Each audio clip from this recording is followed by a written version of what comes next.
दिल्ली के बाहरी इलाके में रवि नाम का एक लड़का नौकरी के सिलसिले में आया था। उसने कुछ दिनों तक पीजी में रहकर शहर देखा। फिर उसे एक पुराना सस्ता किराए का मकान मिल गया। बड़ा घर था, लेकिन किराया बहुत कम।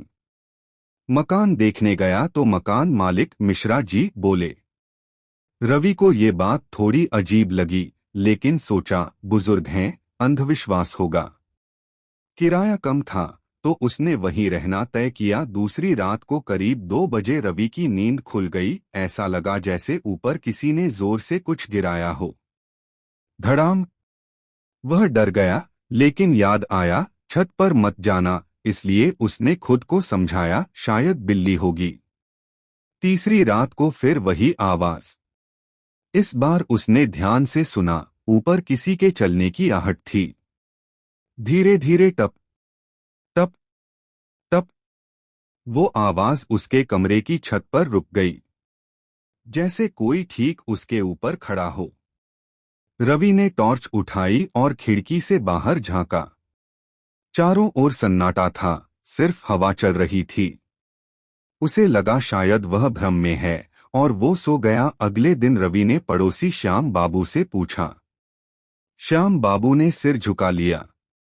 नहीं बेटा, उस घर की छत पर कोई नहीं जाता। रवि ने मुस्कुराकर कहा, क्यों? भूत है क्या? श्याम बाबू ने बस इतना कहा। रवि को अब बेचैनी होने लगी, लेकिन उसने फिर खुद को समझाया ये लोग तो हर बात में भूत निकाल लेते हैं। उस रात वह देर तक जागता रहा। करीब 1:45 पर फिर वही आवाज, टप टप टप। इस बार उसने फैसला किया कि वो जाकर देखेगा। हाथ में टॉर्च ली, धीरे धीरे सीढ़ियां चढ़ने लगा। जैसे ही ऊपर पहुंचा, ठंडी हवा का झोंका लगा। छत पर अंधेरा था, लेकिन दूर एक कोने में किसी के खड़े होने का सिलहूट दिखा। रवि ने टॉर्च का फोकस बढ़ाया। वहां एक औरत थी, लंबे बाल, सफेद कपड़े, लेकिन चेहरा नहीं दिख रहा था। वह बस धीरे धीरे झूल रही थी, जैसे हवा में लटक रही हो। रवि के पैर जैसे जमीन में गड़ गए। उसने टॉर्च गिरा दी और भागकर कमरे में आ गया। सुबह होते ही वह मिश्रा जी के पास पहुंचा। मिश्रा जी की आंखें भर आईं। 3 साल पहले मेरी बेटी ने उसी छत पर फांसी लगा ली थी बेटा। तब से कोई भी किराएदार ज्यादा दिन नहीं टिक पाया। मैं बूढ़ा हूं, कहाँ जाऊं? रवि चुप हो गया। उसने तय किया कि शाम तक कमरा खाली करेगा। शाम को उसने सारा सामान पैक कर लिया।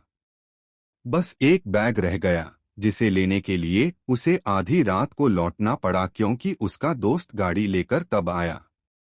जब वह घर में दाखिल हुआ, सन्नाटा था। कमरे में कदम रखते ही हवा ठंडी हो गई। दरवाजा अपने आप बंद हो गया। छत से फिर वही आवाज, टप टप टप। इस बार नीचे से किसी के रोने की आवाज आई। धीरे धीरे वो आवाज पास आने लगी। औरत की धीमी आवाज, क्यों छोड़कर जा रहे हो? रवि ने मुड़कर देखा। वही औरत उसके पीछे खड़ी थी, सिर झुका हुआ, बाल चेहरे पर। वह फुसफुसाई, अब कोई नहीं जाएगा। और अगले पल सब अंधेरा। सुबह श्याम बाबू ने देखा, दरवाजा खुला था। रवि का सामान पड़ा था, पर रवि नहीं था। पुलिस आई, लेकिन कोई सुराग नहीं मिला।